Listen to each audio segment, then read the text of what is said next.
Thursday, October 1st. We arrived back in Gonzales today. Such bustling and activity. About 200 Texan men from nearby colonies are in town preparing to fight. They dug up the cannon from the peach orchard, and the blacksmith, Amaran Dickinson, took charge of it. There was no coal, so Green and some boys burned wood into charcoal for the gunsmith. After they repaired the cannon as best they could, they mounted it on the axles of a cotton wagon. Other men prepared shot by cutting up pieces of chain and melting down any iron they could find to form rough cannonballs. I saw the widow DeWitt, whose late husband, Green DeWitt, was the founder of our colony.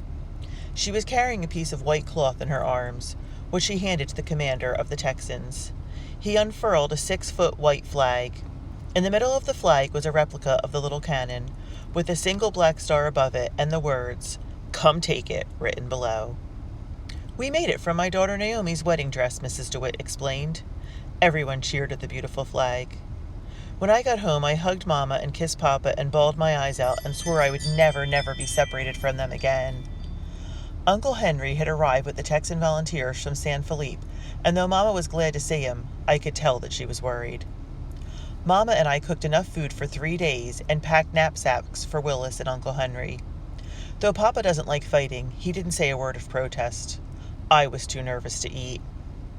This evening, about 150 Texans crossed the river by ferry. They decided they would not wait for Mexican soldiers to attack Gonzales, but would find them and attack first. With heavy hearts, we said farewell to Willis and Uncle Henry. I think every woman was silently weeping, though we cheered and tried to show courage and act like ladies. It is eerily quiet now.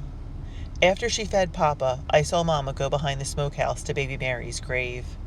That is where she always goes, to be alone with her thoughts and to have a good cry. Friday, October 2nd. Land o' Goshen! The battle is on.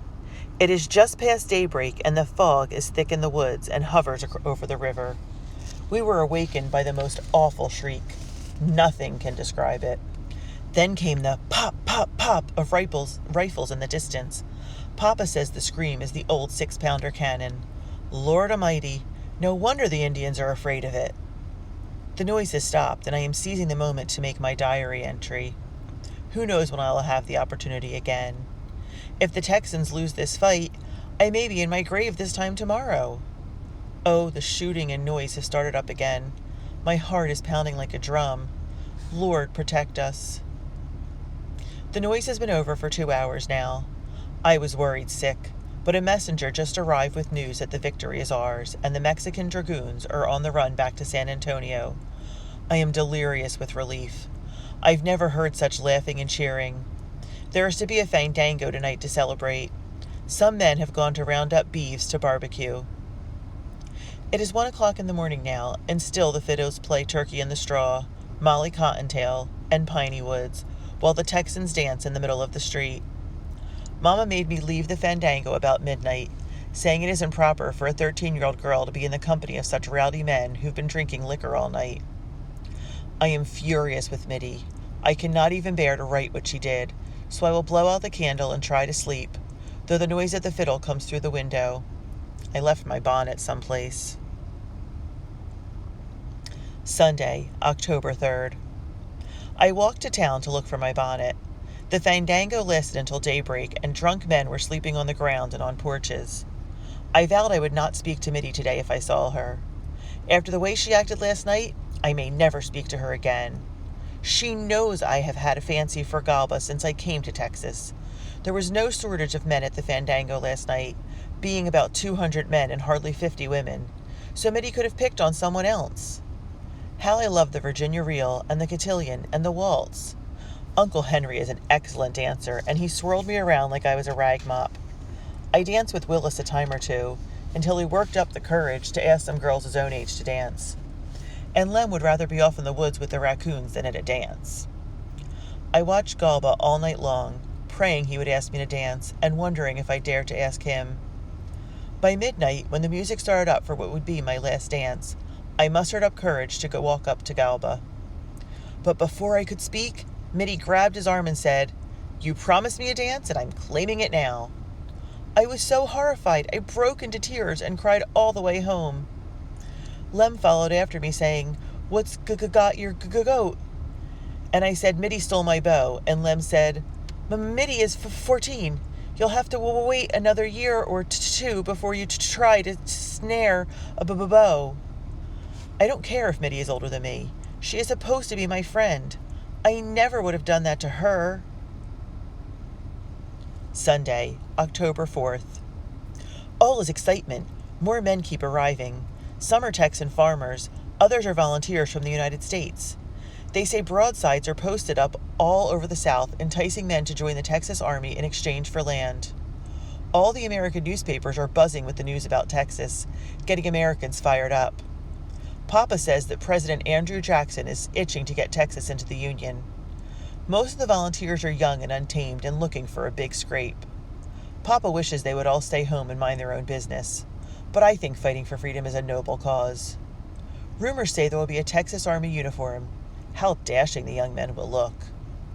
We ran out of cornmeal, so though it is the Sabbath, I spent all morning outside grinding corn in our little steel mill. It's a fine tool and is Papa's most prized possession, but it makes such an awful racket a human can't hear a sound while grinding.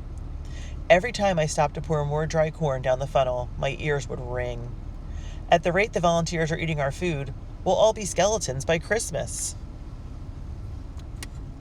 Monday, October 5th. Uncle Henry is staying with us now. He feels to blame for Papa's accident, since Papa was cutting logs for his house when he got gored.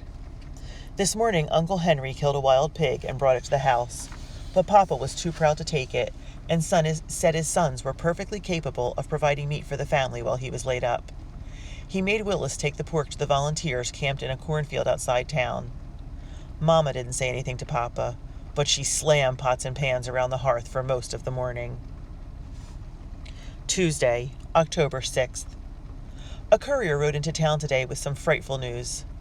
The Mexican general in San Antonio, the one who had demanded the little cannon, is believed to be on his way to Gonzales with 500 soldiers and cannons. About 100 of the men decided to ride south of here to a little Spanish settlement called Goliad, in case the Mexicans come from that direction.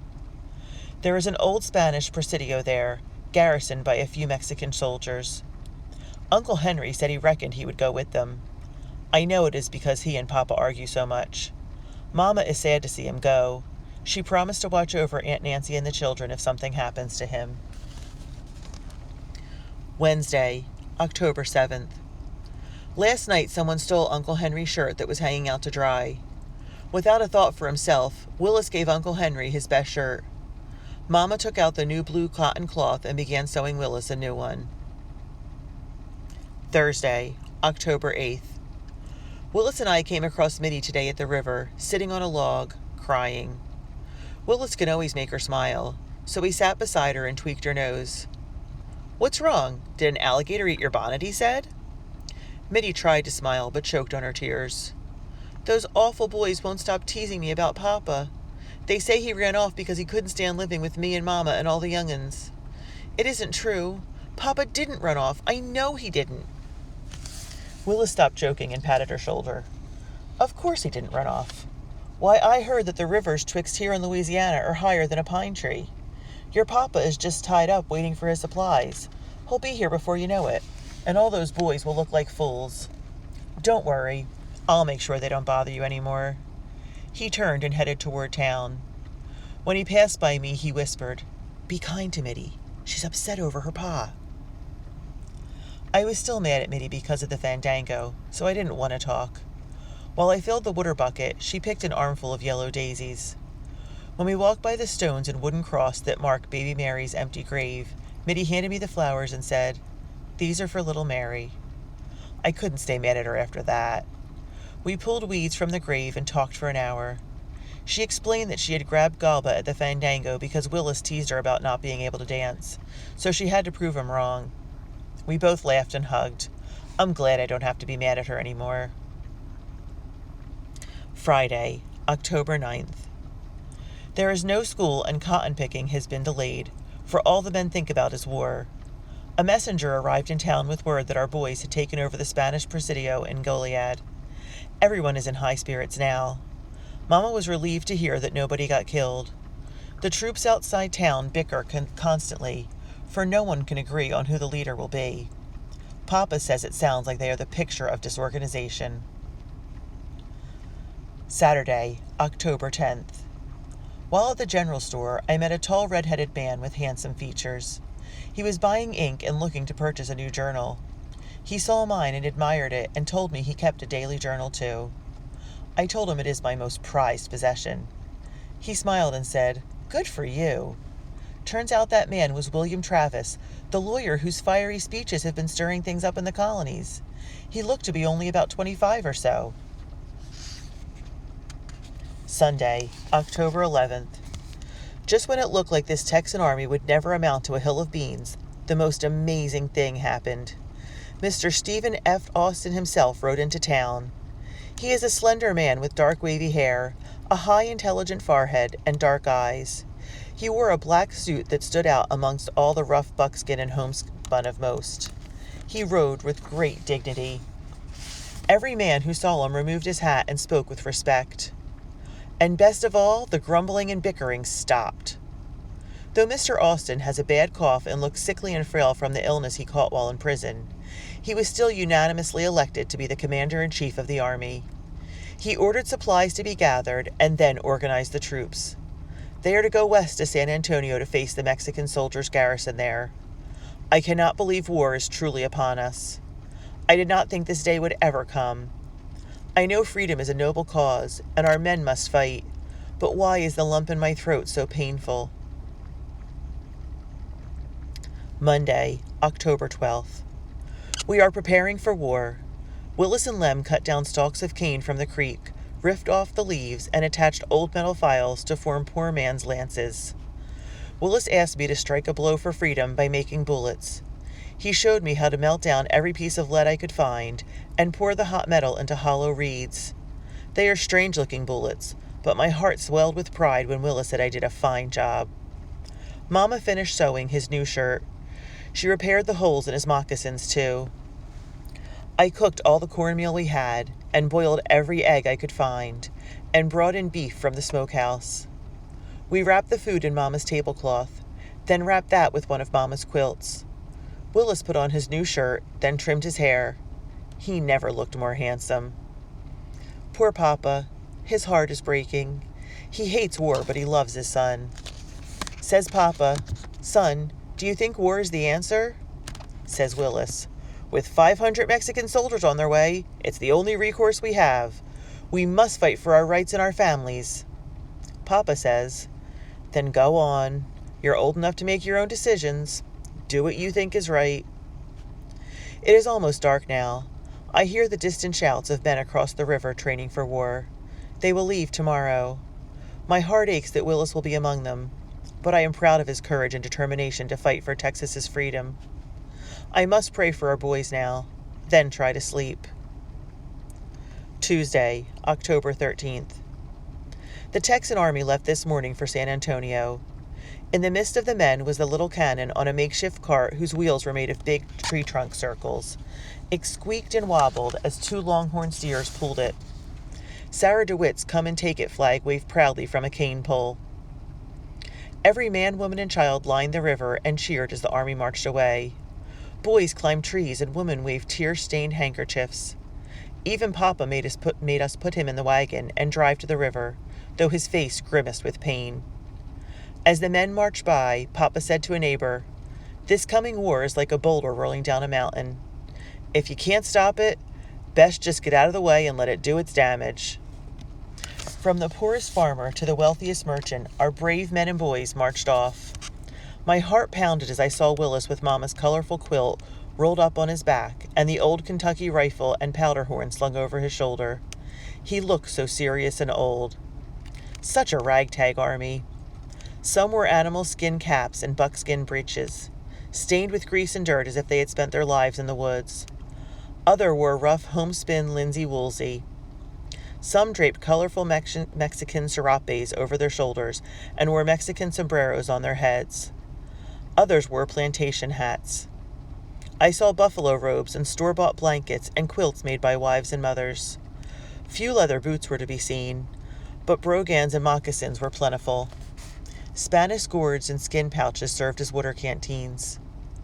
Our little cannon bumped along beside them, smoke rising from the wooden wedge wheels, for the friction was great.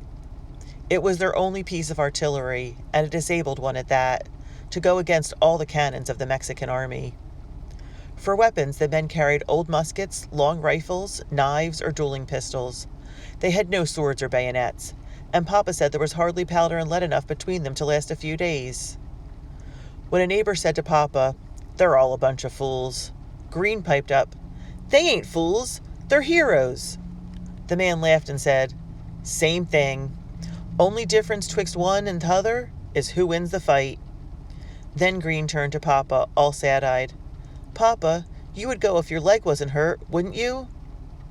Papa watched the men filing by for a long time before lifting Green up into the wagon seat and wrapping one big arm around him. "Yes, I would go, Green. Not to fight, but to watch over Willis. Heroes or fools, all I know is I never felt more proud to be a Texan." Wednesday, October 14th. The town is strangely quiet.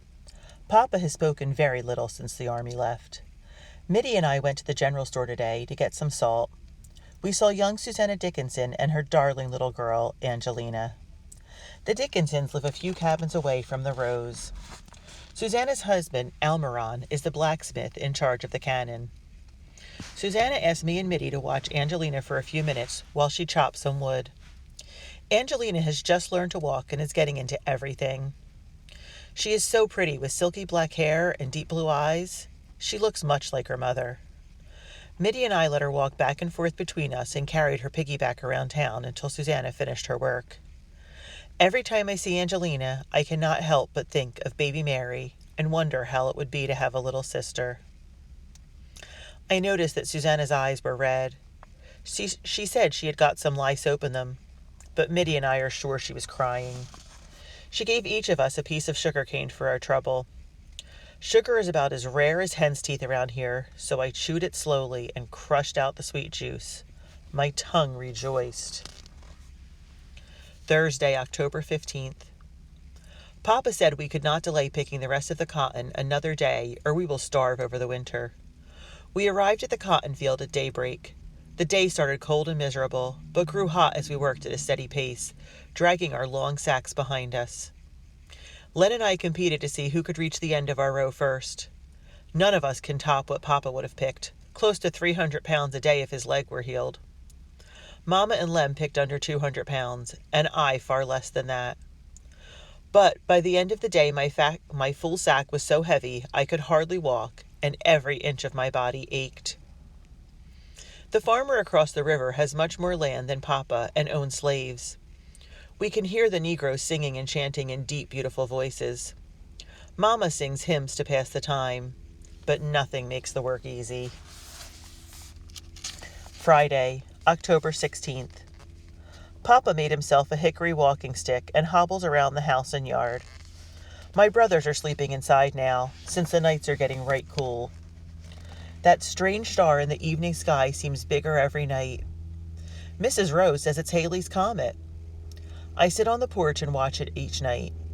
Some think it is an omen predicting terrible events. The sight of it frightens and awes me. Tuesday, October 20th. I have not written for 3 days because of picking cotton. My fingers got all pricked and sore. Each time I smeared on the ointment, I couldn't help but think of Willis. He worked at Miller's store many hours to pay for it. Thank the Lord we finished picking cotton. Lem drove the loaded wagon to the gin yesterday. From there he took the bales to DeMitt's Landing on the Gulf, where it will be sold and loaded on a ship for New Orleans. Lem was excited as a puppy at the prospect of driving the wagon by himself. We gave him a list of supplies to buy with the money he receives. High on the list are blue shoes for me and new hats for Green and Papa. Wednesday, October 21st. Returned to school lessons today. Mitty almost wept when she saw my scratched-up hands. She said she wouldn't be caught dead picking cotton, and she would rather starve than marry a farmer and work like a dog. I said, "Don't you mean a poor farmer?" She thought a minute, then said, "I suppose if I married a wealthy plantation owner, that would be satisfactory." We both laughed and made a secret vow to only marry rich farmers. Then we spent an hour talking about husbands and weddings. Mitty will have no trouble finding a husband, for she is pretty, but she worries about her small hips. Mama says she will have a hard time birthing children. After lessons, I helped Mitty gather broomweed for Mrs. Rowe to make brooms. Though we were out in the weeds, Mitty insisted on wearing her new dress and a matching hair ribbon. That girl is hopeless. Still no word from Mr. Rowe, so Mitty and her mother will have to do all the broom making this year. Later in the day, a courier brought word that our troops were near San Antonio. The little cannon had been so cantankerous, with its wheels smoking from the friction, they had to bury it in Sandy Creek, not far from here. So much for their only piece of artillery. I wonder if Mrs. DeWitt's fine flag was buried too. Thursday, October 22nd. Lem returned from DeWitt's Landing. He said the ship had not arrived from the States and that all the farmers' cotton bales were lined up on the docks and along the river where farmers had waited in vain for the barges to take the cotton downstream to the landing. American ships are afraid to come into Mexican waters during a war. We are greatly disappointed. Papa told Lem he would have to kill a hog real soon. Lem's face turned all dark and cloudy, and I saw him swallow hard. He loves critters so much. He doesn't even like killing snakes. Most everyone's pigs and hogs are left out running loose to root around in forest as they please. But pigs will come into the yard for food scraps. When Papa saw Lem's face, he said, "You've got to learn to kill hogs sooner or later, son. Nobody likes killing hogs, but it's got to be done, or else we starve over the winter." Poor Lem. Friday, October 23rd. A big wind came up and gushed through the cracks in the logs all night, blowing right on my face. The window shutters rattled and the wind whistled around the corners and chimneys so fierce that I tossed and turned all night. Today, while Papa nailed the shutters over the windows, Green and I gathered buckets of river-bottom clay and mud to fill the chinks. As usual, Green piddled around and didn't do one half the work I did, but took all the credit when Papa said we'd done a fine job. I didn't even argue. Saturday, October 24th. Last night, Mama heated rocks in the fireplace and wrapped them in rags to keep our feet warm. We pulled down the winter quilts from the loft and patched the places where the mice had nibbled on them. The wind whistled like a demon all night, but didn't get through the cracks, and I was proud that I had done a good job with the chinking. I was awakened in the early morning by the most awful noise. The wind blew a tree against the chimney and knocked a chunk out of the flue. At sunrise, Mama told me and Green to fetch buckets of white-colored clay from the post oak grove. Then we gathered armfuls of dry sage-grass that grows in tall clumps in the fields. We put the mud in a big tub, then added the grass and some water, and stomped it with our bare feet until it was mixed proper. My feet got cold as icicles. Papa's legs wouldn't allow him to climb up the ladder to the roof, so Lem did the chimney patching. The finished job looked lopsided and lumpy. Papa grunted and shook his head and said Lem should have been more careful. Seems like Lem can't ever do anything right in Papa's eyes. But Mama told Lem it looked plumb good. She started a fire in the hearth right away to help speed up the curing of the clay. I fibbed and said the chimney looked good as new. But Papa's words pierced Lem's heart, and he tore off into the woods and didn't come home till dark. Sunday, October 25th. A miserable morning with heavy rains. Mitty came over after lunch. We gathered poke greens in the woods and took some to Susanna Dickinson. She thanked us, and we watched over little Angelina again, while Susanna cooked the poison out of the greens. Susanna told us she misses her husband desperately. When I whispered to Mitty, "Susanna is madly in love with Almiron," Mitty snorted and said, "Married folks are never madly in love." I said, "That's not so, Mitty Rowe. My folks care for each other deeply and would hate to be separated." I saw the tears well up in Mitty's eyes, and she ran out the door. It occurred to me she was thinking of her missing Pa, and I felt awful for my careless words.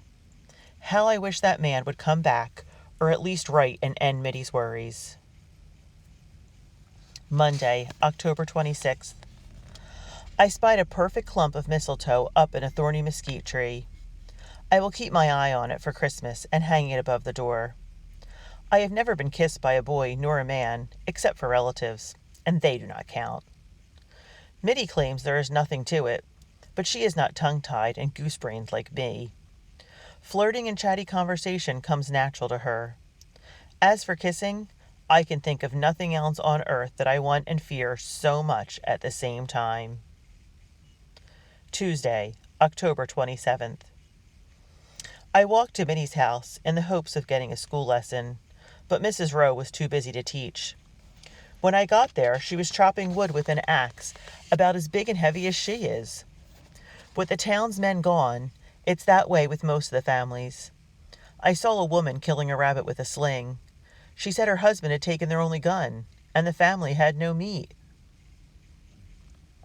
Wednesday, October 28th. Mama has been acting strange all day. She had one of her premonitions again. We have learned to respect her feelings, for she had a premonition before little Mary died, and before her own mother died of cholera. She fears something is going to happen to Willis and Uncle Henry. Thursday, October 29th. I saw a messenger riding to our house, and my heart jumped to my throat. But it was good news. Our boys won their first battle, outside the old Concepcion mission south of San Antonio. Mama asked right away, "Was anybody hurt?" Papa had limped to the front porch, and Mama was clinging to his arm. When the man said, "Nope, we didn't lose a man," Mama sighed. Papa patted her shoulder and said, "See there? You've been imagining things, Mrs. Lawrence." The courier told us to spread the word that our boys needed all the supplies we can spare. They're low on food and gunpowder and ammunition. The cold weather will set in soon, and they have no blankets. We spent the rest of the day scrounging for whatever we could spare. It wasn't much. 1 blanket, a bag of cornmeal, some onions and potatoes and dried beans, and a jar of honey. Lem hooked up the mules to the wagon, and we kids climbed in. We took the supplies to the ferry and put them in one of the large cotton wagons that will take the goods to the troops outside San Antonio. On a piece of paper, the man in charge noted what we had given and said the government of Texas would pay us later when the money was available. Papa laughed when we told him and said, "What government?"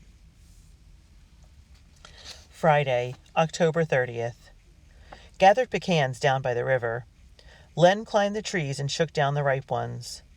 The pecans along the Guadalupe River are the finest in Texas and fetch a grand price. Papa takes a wagon load to San Antonio every year for Uncle Isaac to sell in his store. But this year he will not go because of the war and because of volunteers and root hogs getting the nuts first. Picking pecans always reminds me that autumn has arrived and winter is not far behind. Saturday, October 31st. Tomorrow is Papa's birthday. We traded some of our pecans to Mr. Miller at the general store for a slab of chewing tobacco. Papa would rather smoke than chew, but times are hard. Mama says she has a surprise, but would not tell us what it is.